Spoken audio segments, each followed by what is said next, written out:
from Mela. Guys, okay na po yung crew.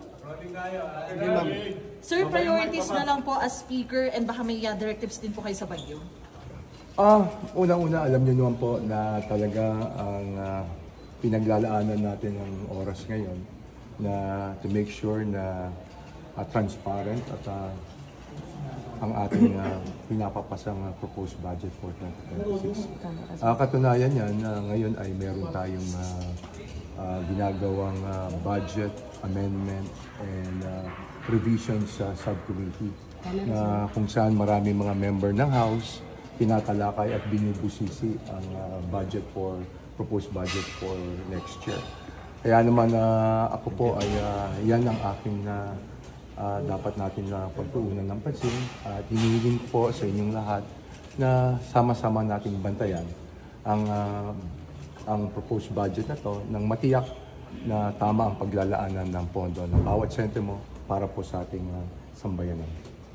Sir, tuloy pa po ba yung flood control probe ng House? Maraming mga natanggal na mga flood control projects po, pero kung ito naman talagang kakailangan, ayon nga sa NOAA, yung app sa NOAA, dun malalaman kung talagang yung area ay kailangan ng mga flood control.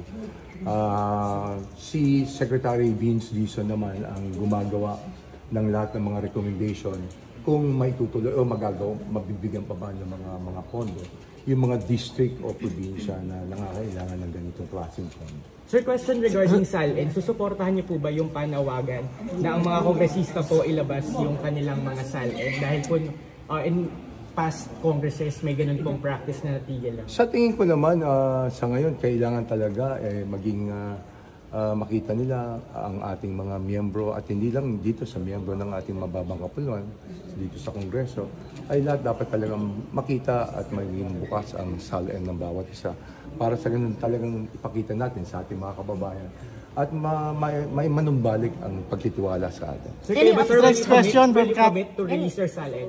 Yes, kung kakailangan ipakita ang aking SALN, why not? Any update po kay Zaldico after yung i-suspend yung Clark? Letter para po uwiin si Zaldico, may update na po? Wala pa sa ngayon, but siguro hintayin natin. Total, binigyan naman natin na siya ng 10 oras.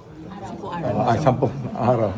Sorry, 10 araw para malaman natin kung anong magiging kasagutan ni Congressman Sal. Salamat po. Wala pa, nakikita lang natin na may mga lumalabas sa mga... Sir, baka may Baguio directives lang kayo. Tatamaan din Isabela. Oo, kami po ay ngayon ay nagmamatsyag, titingnan namin kung epekto. Alam niyo na Isabela, laging tinatamaan ng bagyo at gano'n din sa... At syempre, yung ating mga member ng House na maapekto ng bagyo, for sure, nakabantay at nakamonitor dito. Sir, kung hindi umuwi si Zaldico in 10 days, magpapago ba kayo ng ethics committee? Siguro pag-uusapan natin ng leadership, especially yung chair ng ethics, kung ano pa yung mga pwedeng gawin para matiyak natin na makauwi si Congressman Zaldico. Okay, salamat po. Sir, paano mako-compel si Zaldico na mag-attend or makauwi with just the